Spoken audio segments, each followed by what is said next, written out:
Hi guys, मयूरीज kitchen मध्ये आपलं स्वागत आहे। आज मी बनवत आहे मसूर पुलाव। तर बघू शकता इथे मसूर पुलाव बनवण्यासाठी मी घेतले 2 ते 3 कांदे, 3 टमाटर, 10-12 मिरच्या आहे, अख्खा मसाला, कढीपत्ता आणि जिरे आणि मसूर, अद्रक लसूणचा पेस्ट आणि आलू मी थोडे कमी घेतले, तुम्हाला हवे तुम्ही तेवढे घेऊ शकता।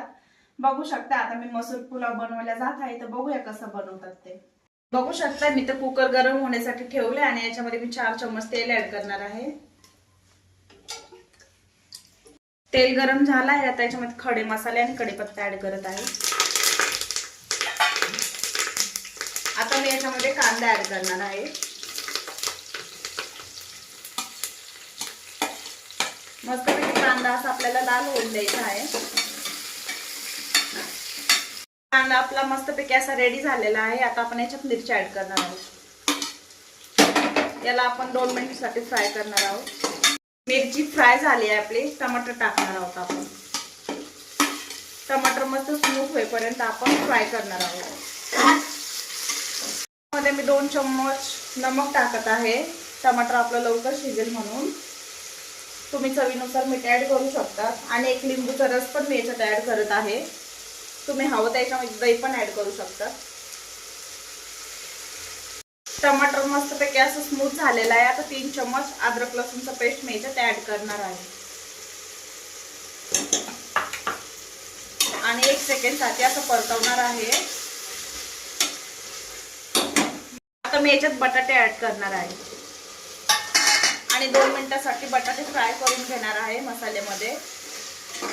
आलू मस्तपैकी मसाल्यामध्ये असे फ्राय झाले। आता मी याच्यामध्ये मसूर ऍड करत आहे आणि 2 मिनिटांसाठी मी याला फ्राय करणार आहे आणि याच्यामध्ये पाणी टाकणार आहे। जेवढे तुम्ही तांदूळ घेणार आहेत त्या हिशोबाने तुम्ही याच्यामध्ये पाणी टाकू शकता आणि याला उकळी येईपर्यंत आपण ठेवणार आहोत। आता मस्तपैकी उकळी आलेली आहे। आता मी स्वच्छ पाण्याने तांदूळ धुवून घेतले 3-4 वेळेस। आता मी त्याच्यात ऍड करणार आहे आणि 3 ते 4 कुकरच्या शिट्ट्या होऊन देणार आहे, मग सर्व करणार आहे। आता तांदूळ मस्तपैकी असे टाकले आहेत। आता मी याच्यामध्ये कोथिंबीर टाकते बारीक चिरून घेतलेली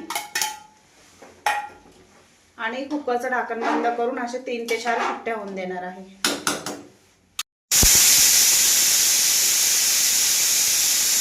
बघू शकता अशा प्रकारे आमचा मसूर पुलाव मस्तपैकी रेडी झालेला आहे। आता मी याला टेस्ट साठी देणार आहे।